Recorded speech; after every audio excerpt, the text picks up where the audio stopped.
बालेश्वर बिजु जनता दल सांस्कृतिक समन्वय सामुख्य पक्षर पालित है उत्कल दिवस। बालेश्वर बिजु जनता दल सांस्कृतिक समन्वय सामुख्य पक्षर पालित हो जाइछि उत्कल दिवस। एने सहरर विभिन्न स्थान महापुरुषंकर प्रतिमूर्ति रे माल्यार्पण करा जायतिला। पूर्वाह्न बीजेडी जिला उपसभापति बरदा प्रसन्न पट्टनायक पौरोहित्य रे आयोजित सभारे पूर्वतन सांसद इंजीनियर रवींद्र कुमार जेना जोगदे भाषाभित्तिक स्वतंत्र ओडिशा राज्य गठन में फकीरमोहन सेनापति, उत्कलमणि गोपबंधु, स्वभावकवि गंगाधर मेहर, मयूरभंजर महाराजा श्रीरामचंद्र भंजदेव, राधानाथ राय समेत पारलाखेमुंडी महाराजा एवं मधुसूदन दासंकर अवदान उल्लेखनीय बोली कहिथिले। आज ये आम समस्ते पवित्र उत्कल दिवस पालन करूँ। विशेषकर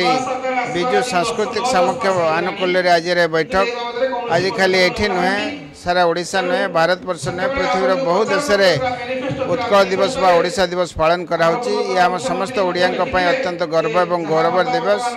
जो महामनीषी माने संग्राम करथिले इंग्रेज सरकार के विरुद्ध रे जाति भित्तिक एवं भाषा भित्तिक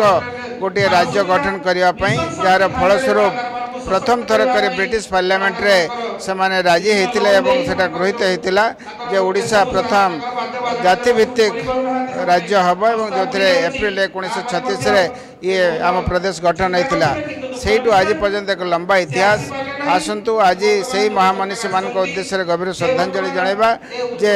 तांकर जो थिला से दिन अवदान से दिन डिटरमिनेशन से आज ओडिशा एक स्वतंत्र प्रदेश हो पारछि एवं तांको चलापथ को अनुसरण करी आज आम प्रति ओडिया काम करवा जोटा कि बिजु बाबू महतो आरंभ कर फकीर मोहन मधुबाबू उत्कलमणि गोपबंधु दास को पर्यटन समस्ते काम करा को एक स्वतंत्र राज्य भाव में गठन करने नवीन बाबू तांकर 24 वर्ष शासन काल में ओडिशा को बहु आगको नहीं तेणु आसता आम समस्ते यही पवित्र दिवस शपथ नवा प्रति ओडिया को किभली भाव में आगको नवा बालेश्वर प्रगति कामना करवा यह हम आज दिन में आम समस्त लक्ष्य एवं उद्देश्य। जिला परिषद सभापति नारायण प्रधान, पौराध्यक्षा सविता साहू, बिजु युव जनता दल राज्य कार्यकारी सभापति शुभेन्दु दास मंगराज, सदर ब्लॉक अध्यक्षा सुनीता बेहेरा, पीबीसीसी बैंक सभापति गणेश प्रसाद महापात्र, सूर्यकांत कर, बिजु छात्र जनता दल जिला सभापति सिमन दास महापात्र, युव नेता भागवत साहू, काउंसिलर संजीव दास, इंतेकाब अली खान, तापस परिड़ा, हेमंत महांती, शेख दिलदार, अजय कुमार सामल प्रमुख एही सभारे जोगदेई ओडिशा दिवस बा उत्कल दिवस पालन आलोचन अंशग्रहण करथिले।